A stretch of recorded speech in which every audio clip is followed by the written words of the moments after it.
Welcome to Ready Row USA. I'm Charlotte Pierce, and I'm here with our rowing travel podcast and our guests, Ruth Marr of Rowing the World. Hi, Ruth. Hello. And Mark Wilson of All American Rowing Camp. Hello, Charlotte. Hello, Ruth. Thanks for having us. Yeah, you're welcome. I love these little pop-up podcasts because it's just something. If we get an idea, we can just go for it and cover it and get on and tell people about it right away instead of a lot of planning. But we do that too. But I just wanted to go through a couple of things about the podcast is at readyrowusa.com. All of our archives and our upcoming episodes are usually planned there, 2 or 3 episodes in advance.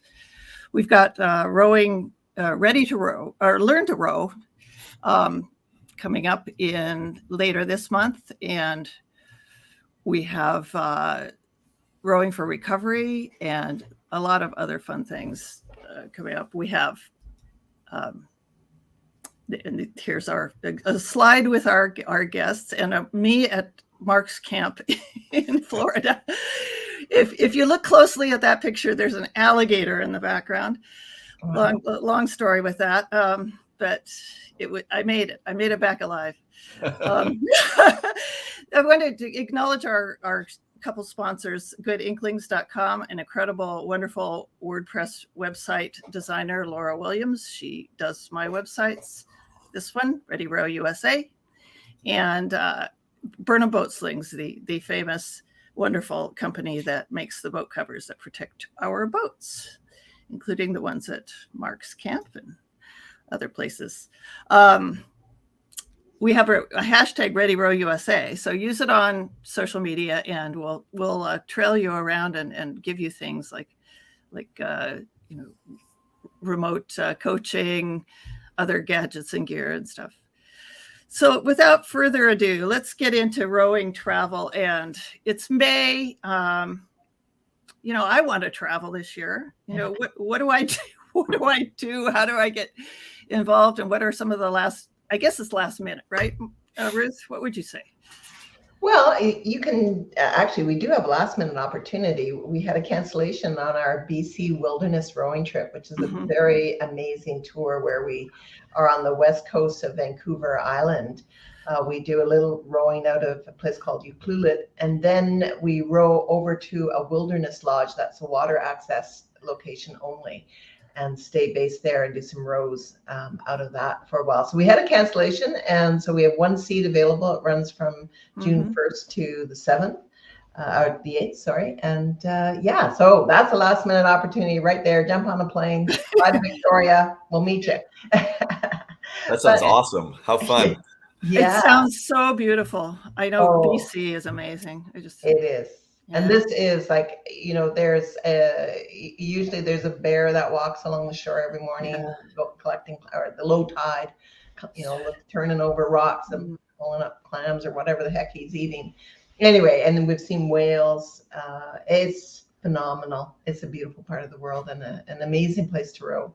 Yeah, and Mark, you always talk about that too. It's not just the rowing and putting the oar in the water. It's the nature. It's the alligators. It's the, for sure. I mean, I think again, what Ruth and I are doing is providing opportunities for people that are used to rowing on their own water or their own, basic region. If you're in the Southeast, you're going from Asheville to Oak Ridge to Atlanta to, Chattanooga, and so on, and maybe Nashville as well, places like that. And the water's similar. And, what Ruth does and what we do is we take people to different places of the world, and rowing is rowing, right? You're still sitting in a seat. You're still sitting backwards. You're still pulling on an oar, but the food's a little different. The scenery's a little different. The customs are a little different. The things around the boathouse are probably done just a little different. And then obviously the history and the culture and the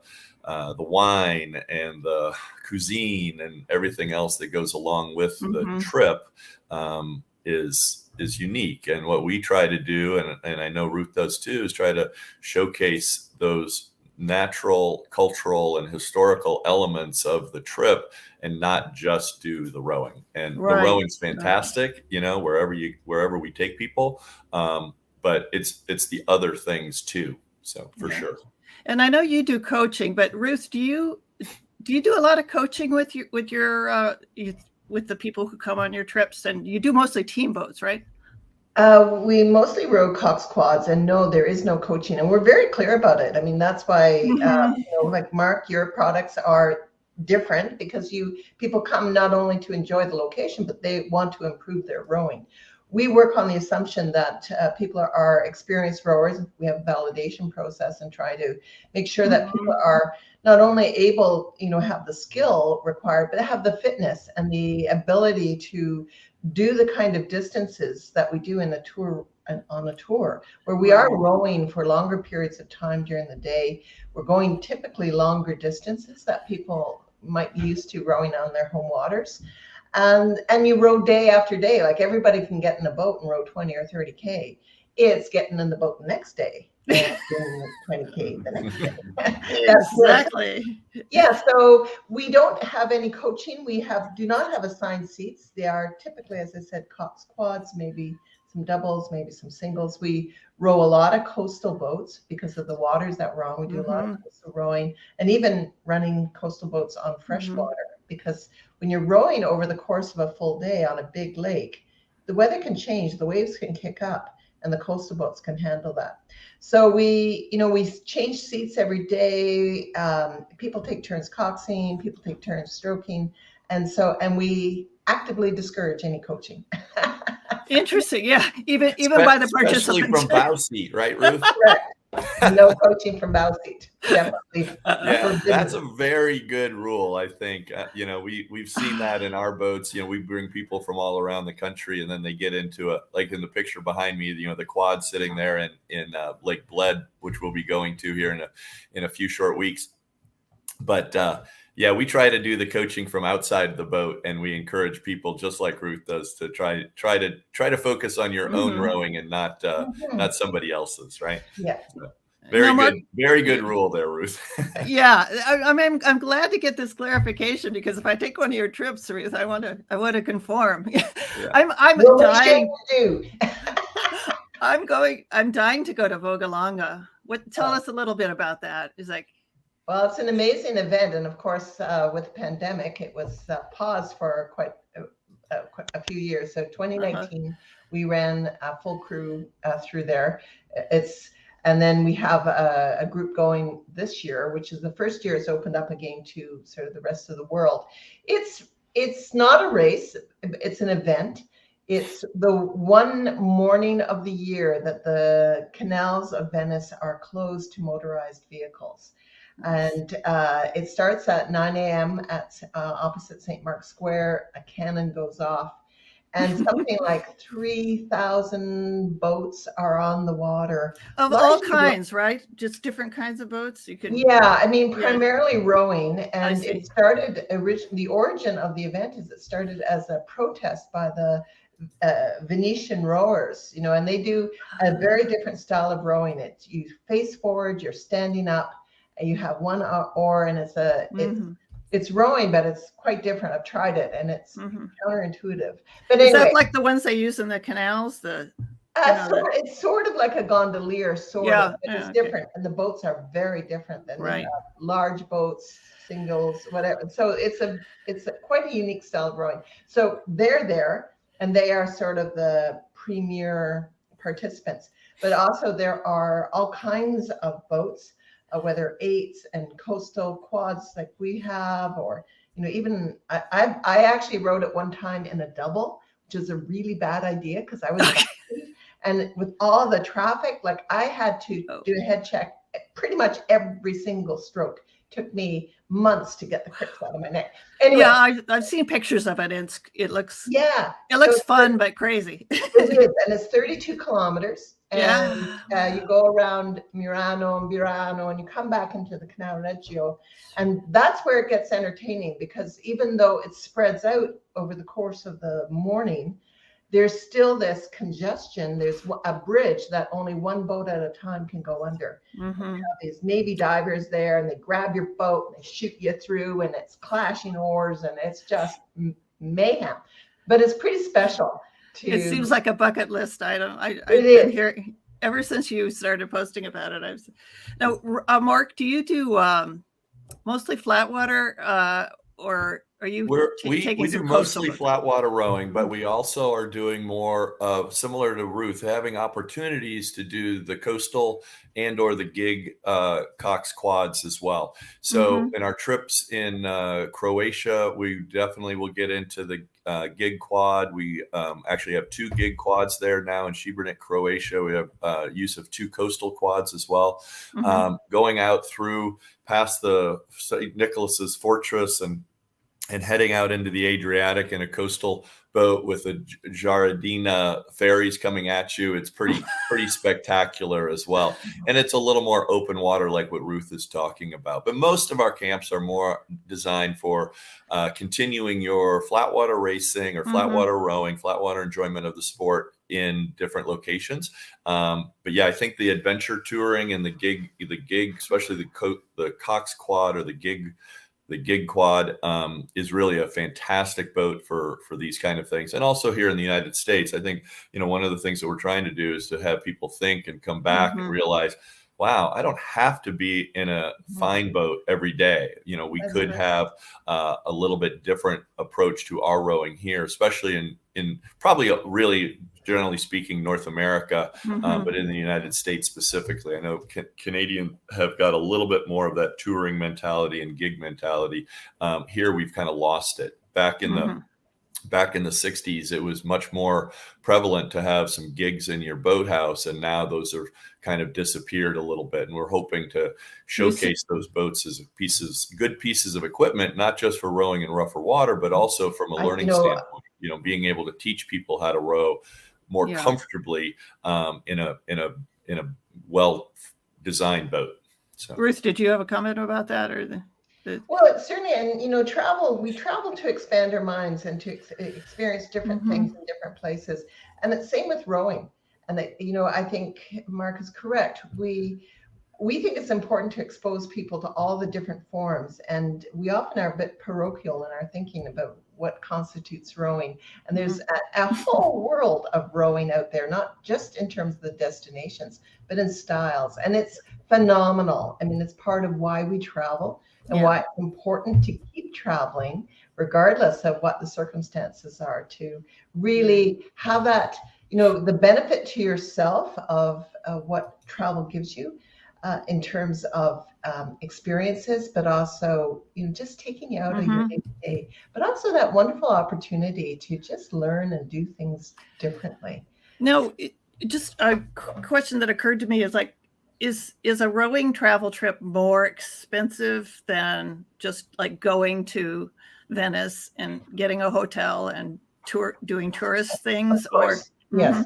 Because fundamentally, I mean, with any trip, whether you're going on a bike trip, a hiking trip, a coach, a bus trip, if you travel independently, you are definitely spending less money because you are not availing yourself of all these additional services. So when you travel with our company or with Mark's company, what you're buying is knowledge. You're buying experience and knowledge of people who have been to this place before, have really pre-selected the best things to see and do, great places to eat, good places, wonderful places to stay, which you cannot, it's harder on your own. Plus, with rowing, our sport, it's not like you can, pack up your single and, put it in your carry-on.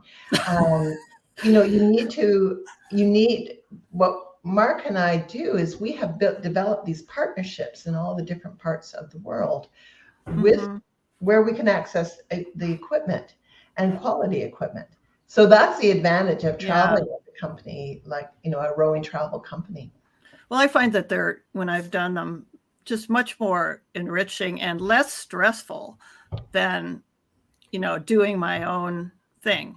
Sometimes when I travel, I call a boathouse and ask, like in London, I did that. And, then I had to ride my bike down to Putney and it's just like through the traffic. It was crazy, but it was fun. It was fun. Yeah. Mark, any more thoughts about that? Yeah, I think we certainly try to keep the cost as modest as possible. But as Ruth said, there are certainly costs involved with hosting a camp and traveling like this. And so, you might be surprised actually looking at the costs and realizing that it may not be quite as expensive as you think. But it is going to probably be more expensive than just jumping on a plane and letting Google or whatever tell you where to go, But we are also negotiating, better hotel rates oftentimes because we're a group and scheduling those things in advance and so on. So you might be surprised that it's not as much as you might think. I'm sure Ruth's company and my company, we're small, wholly owned, groups. So we don't have a huge overhead like some of the major travel companies like a Backroads or, something like that. So it's okay, and it's all good. We give you a lot of bang for your buck, I think. You certainly do. I haven't been on one of Ruth's, but I'm going to go, and I've been on a couple of Mark's. So, the Herdad de Cortesia Hotel was so great. I just, tell them we really appreciated all this wonderful service there. It was wonderful. And Ruth, you arrange lodging as well, right? Oh, it's a full package vacation. So imagine like a bike tour, except we row.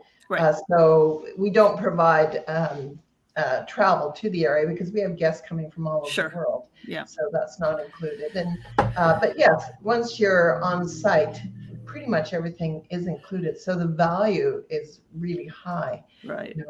And I will add what you said. I'll reiterate, Charlotte, what you said, stress-free. It's like you're not wondering when the next meal is or where you have to go, and it's all taken care of. And that's a really big part of a vacation. And I know what we're both trying to do is provide active vacations. You're on vacation, so it should be stress-free, but you are actively working. You're rowing, you're exercising, you're seeing, you're walking, you're doing all of those things, which is really, really positive as part of your vacation rather than just going and sitting on a beach somewhere. So I don't think there's we've laid on a beach for a little while on our camps, but not for more than, enough time to kind of get a little rest and then go off and hike some more.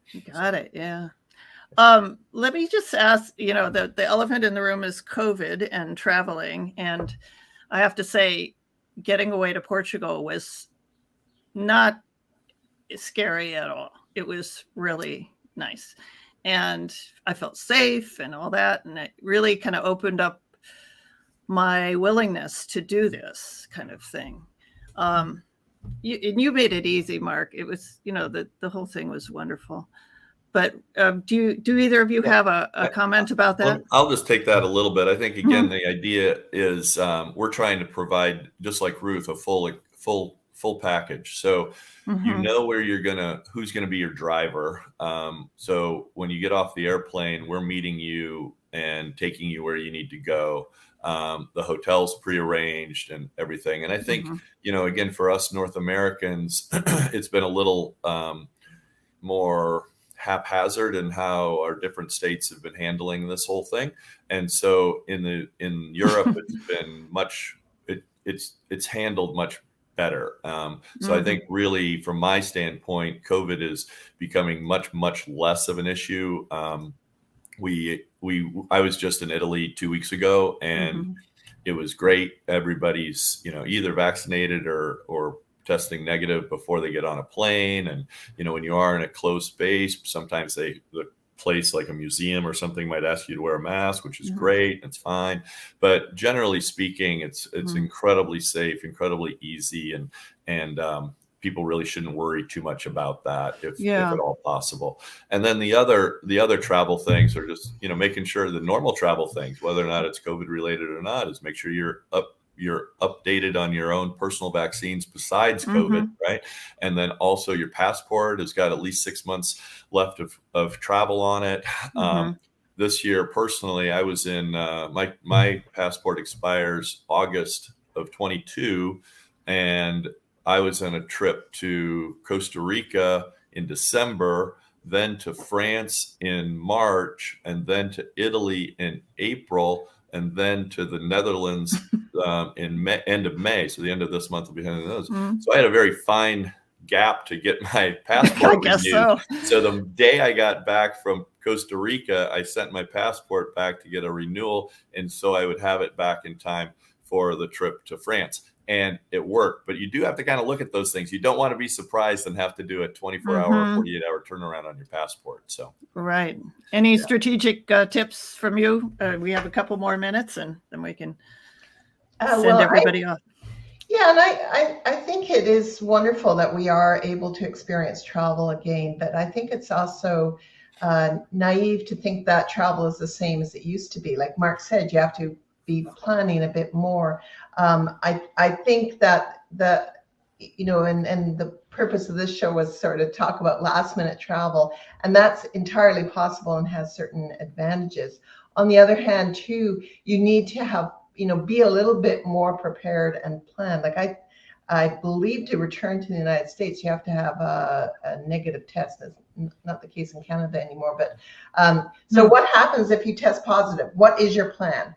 Where are you going to get that test? Just things like that. I think that we just, it's not to say don't travel. Definitely, encouraging people to travel, but being prepared, thoughtful, knowledgeable, and just recognizing that you need to be flexible and adaptable. You always must be flexible and adaptable for travel under any circumstances.